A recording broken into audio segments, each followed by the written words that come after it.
2015年1月4號啊，旺角大球場第37屆省港杯第2回合比賽咧，去到第29分鐘，一名22歲嘅香港球員咧喺中場控球咧，被廣東隊嘅球員咧從後飛鏟，鞋底咧直接踩中咧佢嘅右腳腳踝，佢隻腳啊當場咧被踢到彎曲，瞓咗喺草地上慘叫。而呢面倒地嘅球員咧就係王威。之後嘅檢查結果證實啊，王威嘅右腳咧嘅肥骨骨折，嗰晚咧即刻咧就要接受駁骨手術。但係啊，更令人絕望嘅係咧，醫生咧同所屬嘅球會教練講，受傷之後嘅王威咧好難可以翻到去以前嘅狀態㗎啦。咁樣啊，對於一名職業球員嚟講啊，幾乎咧就係等同於宣告死刑。但係好多人唔知道啊，呢次咧其實唔係王威第一次差啲同足球講拜拜㗎啦。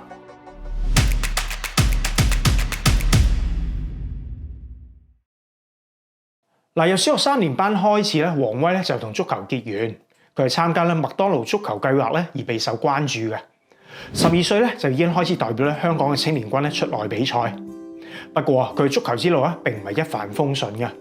喺 U15 梯隊嗰陣時啊，當時嘅香港青年軍教練咧郭家明認為咧，與其啊勉強咧留喺青年隊，不如咧將一啲未必有能力踏上職業道路嘅球員啦早啲剔走，等佢咧可以專心學業。而王威咧就係名單上嘅其中一個。對於一個少年嚟講啊，嗰一刻咧幾乎係等同於夢想破滅。王威咧開始懷疑自己咧究竟係咪有能力咧進入職業足球。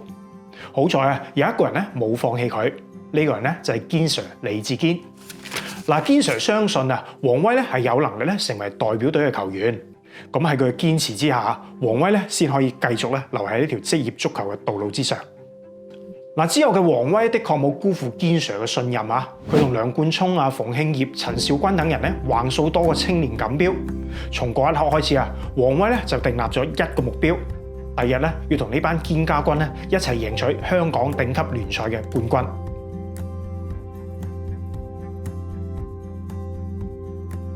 2008-09球季啊，王威咧正式踏入成人足球世界。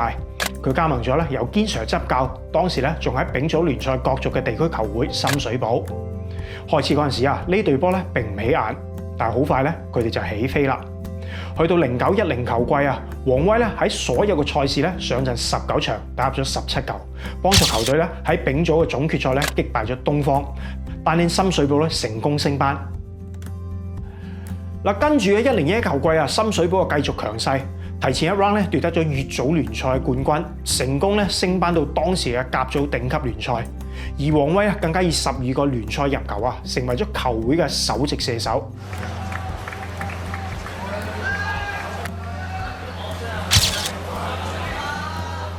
一支地區球會連續升班，如果故事咧繼續咁樣發展落去咧，或者真係可以寫低一段咧屬於香港嘅凱撒勞頓奇蹟。但係可惜啊，現實冇童話。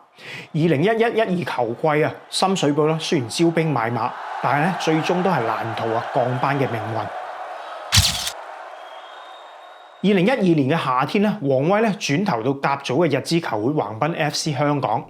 之後咧，佢仲有機會咧同幾名隊友咧一齊去日本，跟隨宗主球會咧 FC 橫濱操波。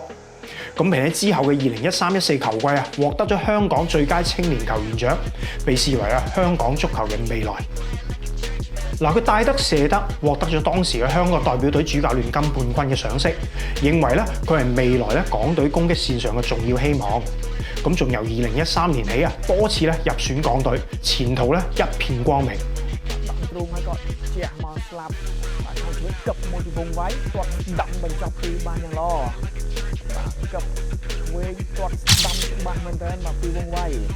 但係2015年嘅省港杯嚟啦，嗰一腳咧將王威由天堂踢咗去地獄。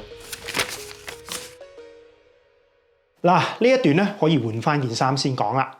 2015年10月17號啊，已經跟隨堅 Sir 轉投香港飛馬嘅王威喺養傷9個月之後啊，終於喺對元朗嘅聯賽裏邊以後備嘅身份上陣。但係重返球場並唔係一切可以翻到從前。經歷過重傷之後佢嘅狀態始終冇辦法完全恢復。成個球季佢嘅上陣時間唔多，即使獲得出場嘅機會都好難再踢出昔日嘅水準。嗰段時間王威開始懷疑自己，曾經一度認真咁考慮過係唔係應該要放棄足球。不過好在喺佢最迷茫嘅時候咧，堅 Sir 咧一直喺身邊鼓勵佢，勸佢咧唔好放棄，繼續堅持落去。着咗紅衫。2016年5月1號飛馬咧足總杯嘅半決賽咧對陣南區，比賽去到第87分鐘，王威咧同隊友撞牆之後咧接應傳中破網。呢個咧係復出之後嘅第一個入球，亦幫助飛馬咧晉身決賽。嗰一季雖然飛馬咧喺聯賽嘅戰績不佳，但喺杯賽咧就如有神助。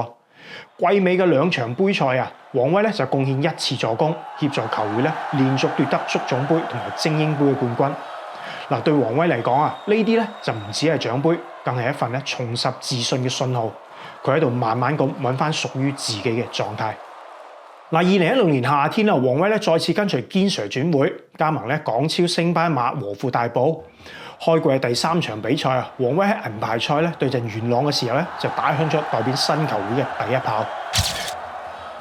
咁最終嗰個球季咧，王威喺各項賽事咧代表大埔出場25次，獲得咗6個入球。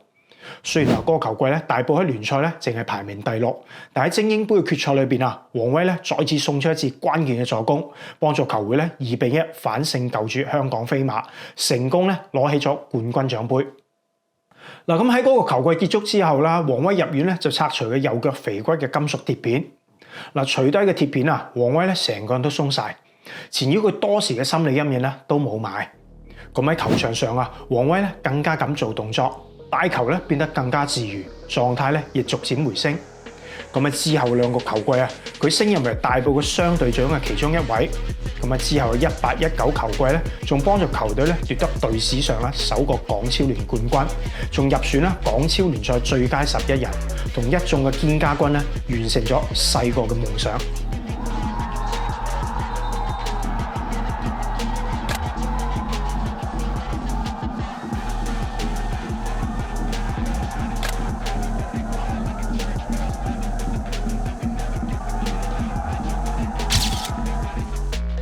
之後王威咧帶住冠軍頭銜咧轉投東方龍獅。原本以為借助更大嘅舞台咧可以更上一層樓，但可惜天氣不似預期。加盟東方之後由於大會壓力咧，佢表現咧始終未能夠翻到去大埔時期嘅水準。咁去到加盟嘅第2個球季佢喺東方咧更加係食白果，最終被迫轉換環境，外借到咧臨時組軍嘅香港 U23尋求突破。大家都知道啦，當時香港 U23咧參加超聯最主要原因係嗰個球季咧有球會退出，需要一隊波嚟攝位，咁順便咧俾啲機會呢班後生仔咧喺頂級聯賽練兵嘅。咁作為超齡球員加盟嘅王威喺東方咧雖然揾唔到位置，但喺香港 U23佢反而可以成為呢班後生仔嘅帶路人。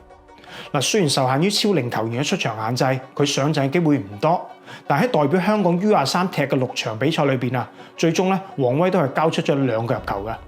話住呢場賽事可以有1場定生死添啦2026年1月3號，港隊作客廣州南沙大灣區文化體育中心出戰第44屆省港杯次回合。咁港隊上半場咧先失2波，但係換邊之後憑借孫銘謙同王威先後建功咧，頑強咁將比賽咧拖入到加時。雖然喺互射12碼裏邊咧飲恨，但王威嗰一腳精彩嘅自由球咧，仲係俾球迷咧留低咗深刻嘅印象。2-2，世界波呢球波超窄角度嘅罰球高飛。咁喺2個月後香港嘅球會理文就宣布33歲嘅中場球員王威咧將會外流，尋求職業生涯嘅新挑戰。而佢嘅下一站咧就係中甲嘅球會南京城市。咁據稱南京城市咧最主要係睇中佢喺省港杯裏邊嘅表現咧，先至決定博取呢名老將嘅。其實喺離開香港之前王威都算係為自己喺香港球壇嘅職業生涯咧畫上咗一個相當圓滿嘅結果。2022年離開香港 U23之後咧，準備踏入而立之年嘅王威咧加盟咗理文。咁喺呢度咧，佢再次咧揾到自己嘅位置。3個球季佢為球會咧上陣咗80次，貢獻咗13個入球同埋14次助攻，仲喺2023-24球季咧協助理文咧奪得咗港超聯嘅冠軍。恭喜理文！外界對於王威呢次外流咧，其實有好多唔同嘅聲音。有人話佢慢、唔夠快、冇速度，唔睇到咧佢喺中甲嘅前景。